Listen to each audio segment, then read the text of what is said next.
समुद्र के किनारे एक विशालकाय इंसान की लाश पड़ी थी। उसके नए नक्श बेहद नाजुक और खूबसूरत थे। वो बिल्कुल किसी परियों की कहानी के राजकुमार जैसा दिख रहा था। उसकी चमकदार त्वचा देखकर अंदाजा लगाया गया कि उसकी मौत को अभी ज्यादा समय नहीं हुआ था। किसी को नहीं पता था कि वो आया कहां से और आखिर इस समुद्र तट पर डूबकर कैसे मर गया। उसके विशाल हाथ की हथेली में थोड़ा सा पानी भरा हुआ था, जिसमें कुछ छोटी मछलियां मजे से तैर रही थीं। शुरुआत में लोग डर के मारे पास नहीं गए, बस दूर खड़े होकर तमाशा देखते रहे।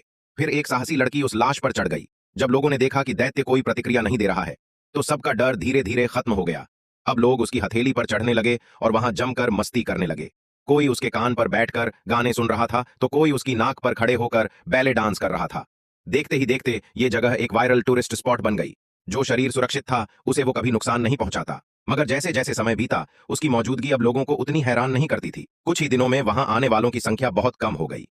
इसी बीच इंजीनियरों की एक टीम ये सोचने लगी कि अब इस विशाल शव को कैसे हटाया जाए, क्योंकि अब उसका शरीर सड़ने लगा था, उसकी चमक और रंगत खत्म हो गई थी और उससे बदबू आने लगी थी। यहां तक कि उसकी हथेली में जो पानी था वो भी अब सूख चुका था। अब लोग उसके शरीर पर मनमानी चित्रकारी करने लगे।